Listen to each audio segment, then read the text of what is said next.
Welcome to The Money Huddle, a podcast that explores financial topics for families and small business owners. Hosted by Michael Baker and Ross Marinell. All opinions expressed by Michael and Ross or any podcast guests are solely their own opinions and may not reflect the opinions of Planners Alliance. The podcast recording is for informational purposes only and should not be relied upon for investment decisions. Clients of Planners Alliance may maintain positions in securities discussed on the program.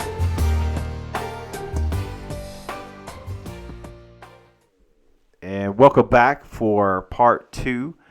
This is the Money Huddle. My name is Michael Baker, and I'm sitting here with, again, my co-pilot, Ross Marinell, and we still have Steve Osterink Jr. here in the studio with us. So, Steve, as we spent a good part of, the conversation in part one talking about just risk management, I'd like to, maybe continue down that path a little bit, but also talk about some of the prevailing themes that we see in financial media and just in general being marketed to the public. And one of the ones, and probably my favorite response on it so far, it happened in a podcast that Patrick O'Shaughnessy does. Have you ever listened to his? You're not a podcast listener. That's right. It's growing on. It's growing on you. Now that you're going to be a podcast superstar. But Patrick O'Shaughnessy had a guy on his show, Wes Gray, and I know I've emailed about him before. Yeah. And in the context, if I don't get the context exactly right, my apologies to those guys. But basically, they were talking about multiple different things. And Wes Gray made the comment, and he was talking about how, these passive indexing, like, these indexing funds, that we see with Vanguard and Fidelity, and everybody's got their index funds, and now they're doing index ETFs, and like we're talking like razor thin costs to own these type of products. But the media keeps pushing this narrative out, like indexes beat the pros. Sure. And, Wes was like, I'm really worried that a lot of people are making, quote, active investment decisions, buying these funds, thinking like, oh, this is how you beat the pros. You just cut them out of the picture altogether, and you go buy these index funds. And then basically they're trading these index funds and thinking like, oh, that's going to be how I'm going to outperform. Right. What are your thoughts on that mentality? I have a lot of thoughts on that. I mean, number one, the idea of indexing in general, indexing is inherently already an active management decision. Gotcha. People think, I'm an index investor, so I'm passive. Well, no, you're not. You've made an active decision to be an index investor. Take that even further. There's a lot of different indexing strategies. Like the S&P 500 is a market cap weighted index. That means the larger the stock in the index, the more of an allocation that's given to it. Now, fundamentally, take a step back, and ask yourself, just because one stock is larger than another, does that make it a better investment? No. Because that's what your S&P index is doing. Right. So when you say indexing is the best, the best approach, you're just simply allocating higher weight to the larger companies.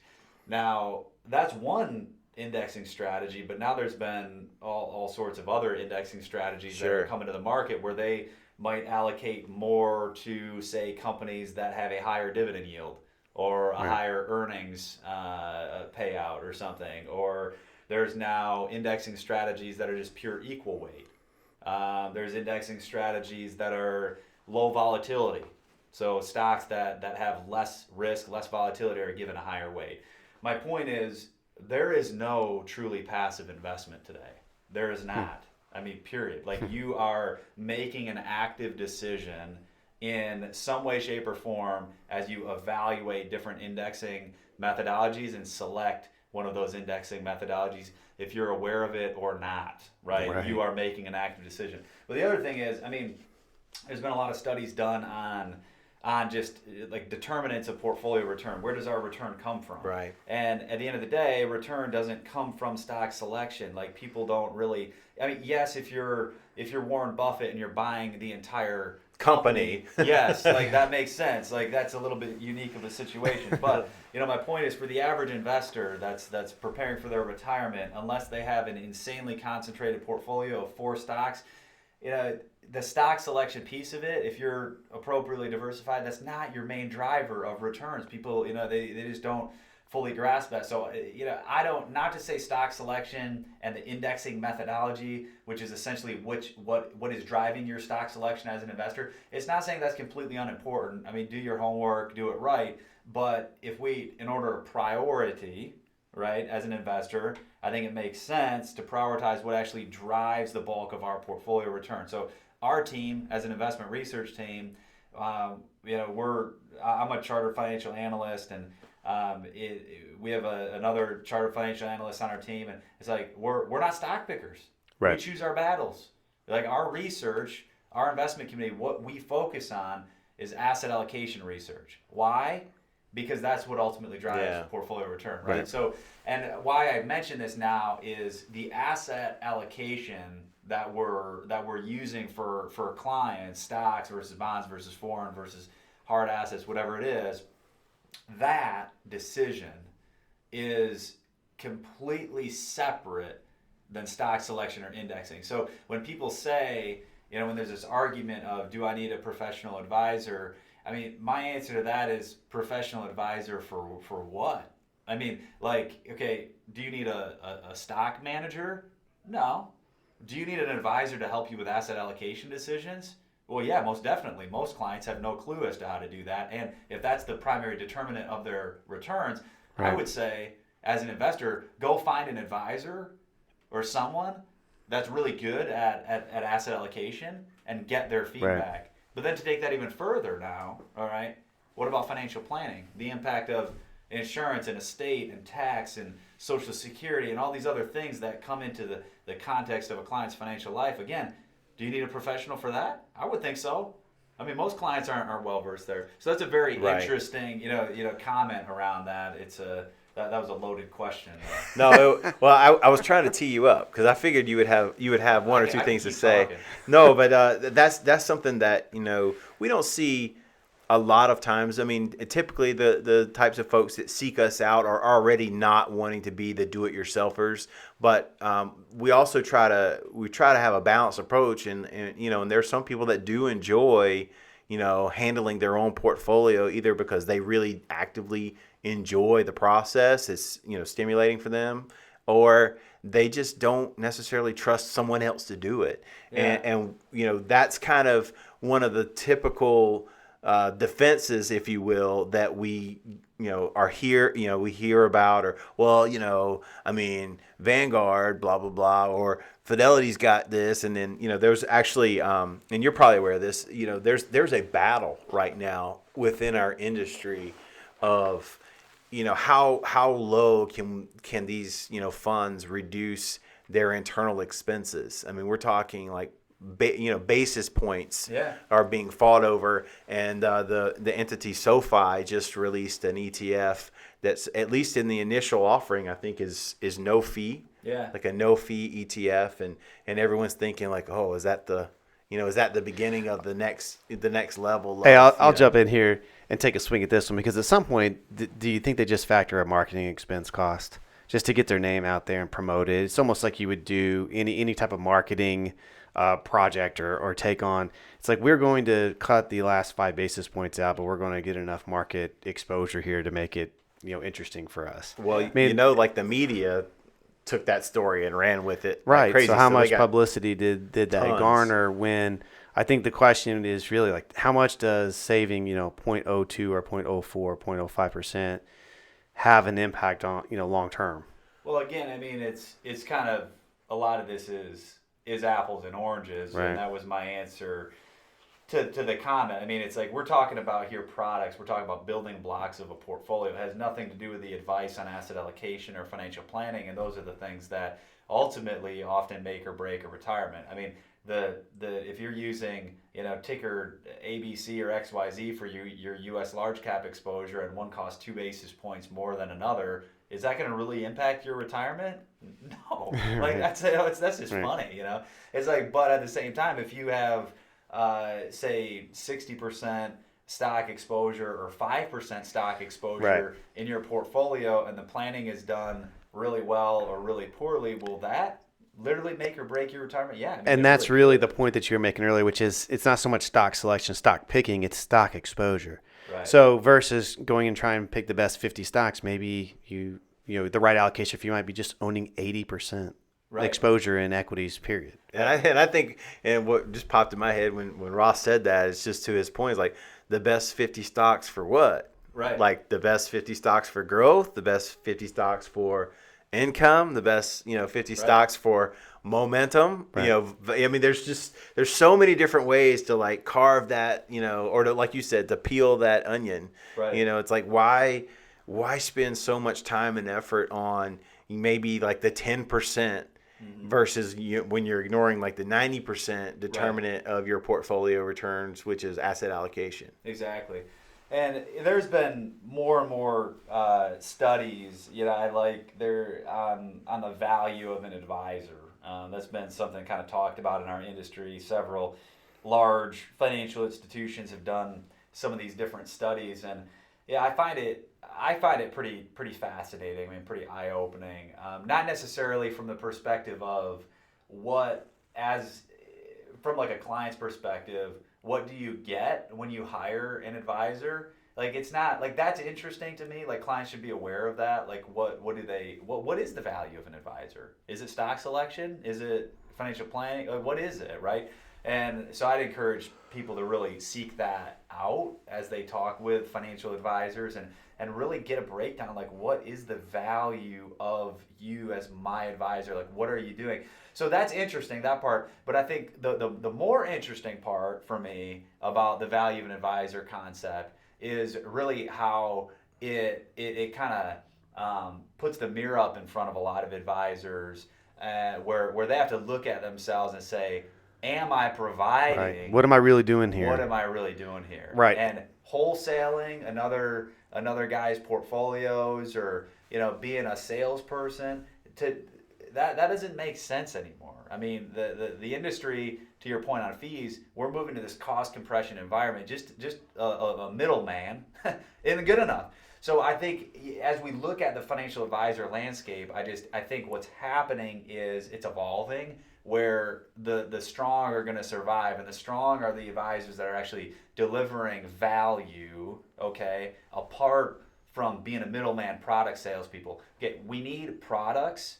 Investment managers, financial planners, they need products, but there are thousands of products, and the price compression there is happening, which is exciting.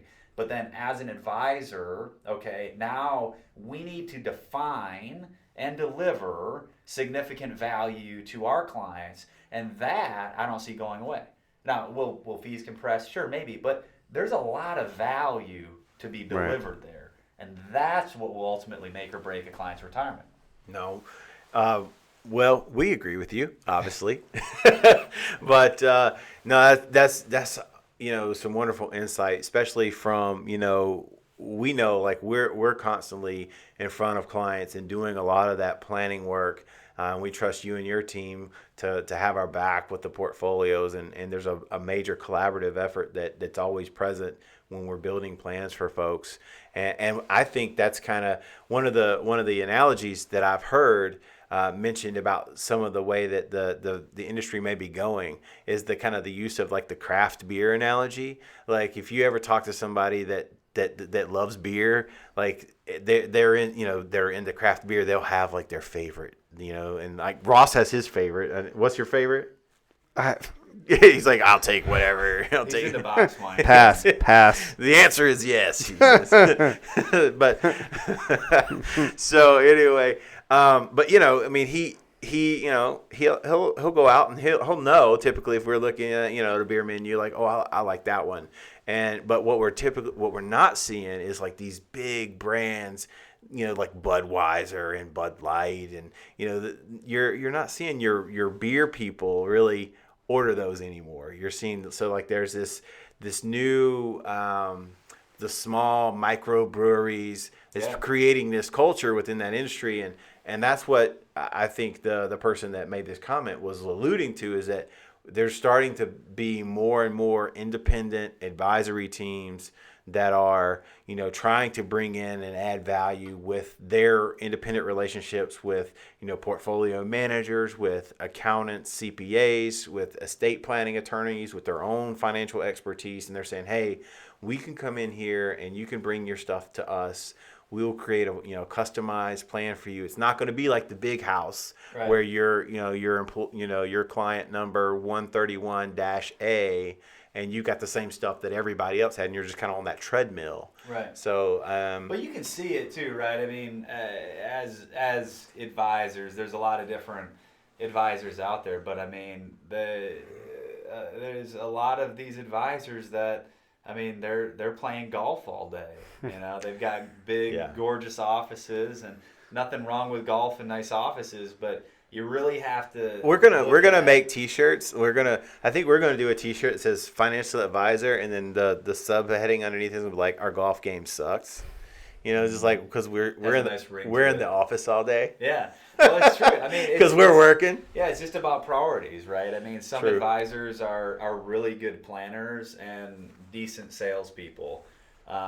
There's no advisors out there that are really good planners and terrible salespeople, because then they'd be out of business. So they at least have to be decent salespeople, but also very good planners. But then there's also advisors that are phenomenal salespeople and terrible planners. Right. And they survive because they're such good salespeople.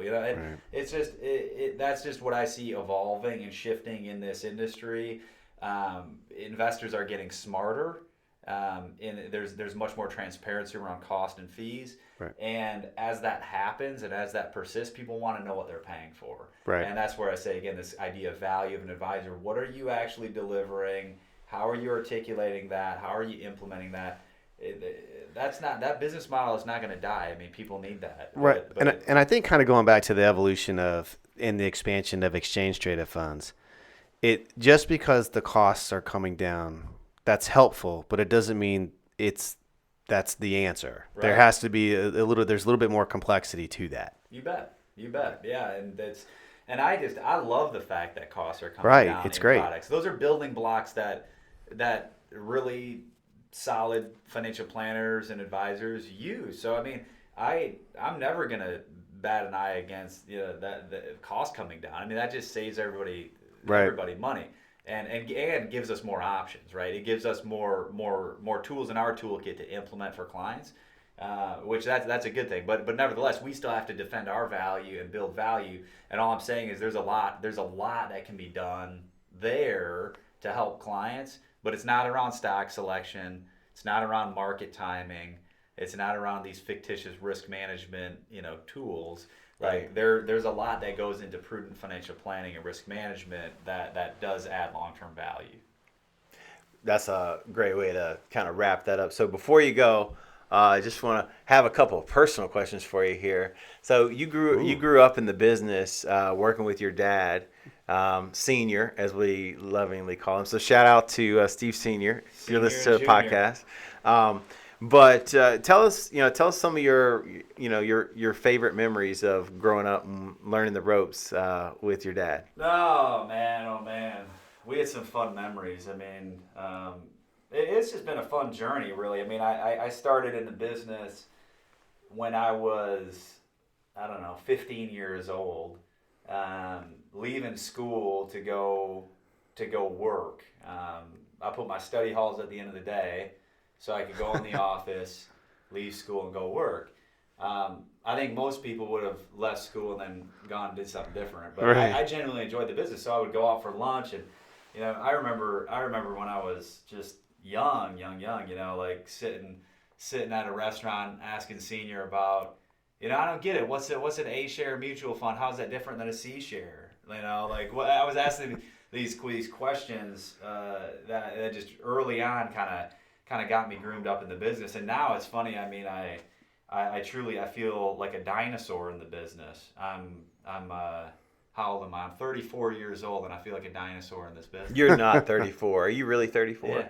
And I'm a dinosaur in this business because I feel like I've been at it so long. But no, it was great. I mean, growing up in that environment with Senior, he's been in the business 40 plus years. And when you start that long ago, I mean, in this business, it is the number of iterations of the change. industry. Yeah, it's scary. So it's been fun to hear about how the business has evolved. I mean, from more of a commission-based environment to fee-based, more suitability to a fiduciary standard. I mean, there's so many changes. Like just transactional to relationship-based. And everything. So yeah, there's an infinite amount of memories that come through that. But Steve Sr. still, I mean, he's part of our team, and now I kind of joke around with him because we have a great team. We have a younger team as a part of our firm, which is great. But which just to interrupt, cannot be overstated. We constantly talk about like the value of looking at younger teams. Like we used to, like when we started our business, we were worried that was maybe a disadvantage for us being on the younger end of the spectrum. But as every year goes by, I'm like, no way. That is such an asset, because you have to think about, the average age or the median age in our business is on the upper end. It's older. And a lot of these advisors don't have succession plans. So these, these folks that, a lot of folks that are going to be retiring in the next decade, they have relationships with, that's not going to be the advisor that necessarily sees you through your retirement years. You're going to be handed off to somebody. Are you okay with that? Are you comfortable with that? And and for our younger listeners, our younger families, it's like, one of the things Ross and I talk about is like, we're doing this walk with you. Like, like Ross has, he has 2 kids, I have 2 children, you've got 3. And I mean, we're in that same station of life where we're like, okay, got to get to work, got childcare, got schoolwork, got homework, what are we doing for this summer? We have all of those same life, daily, weekly stressors and decisions that have to be made. And so the same stuff that they're dealing with a lot of times financially, we're dealing with it too in our personal life. I'm still thinking about Steve being 34 and a dinosaur. Well, I don't know what that makes me. I'm like Ice Age. Like what how far back do I go? I'm planning for my retirement in a few years. I'm getting old, man. Oh man, yeah, you bought that annuity back when you were 18. That's right. You're getting ready to turn it on, huh? I don't know how that went through suitability, but it worked for me. Hey, if you work, we'll leave that alone. We got to stay compliant on our show here, but no, that was great. And one of the things too is that's one of the things that we value. Ross and I value so much with just you and your team, is that you guys all are young. Because we know, like, okay, we're not gonna. Except for seniors. So I was gonna say seniors not young. Well, seniors, like, he's a figurehead. He's got the gray hair. Yeah, exactly. But for the most part, we're not worried about, oh well, with Steve, he does retire, because as long as we keep you healthy, buddy, we should have you around for a long period of time. But again, we're very grateful that you came down to see our people and spend some time with us. And question: are we your first ever podcast interview? I think so. Boom. I've done some radio shows. Yeah, but never podcast right here. First. So you'll never forget your first, buddy.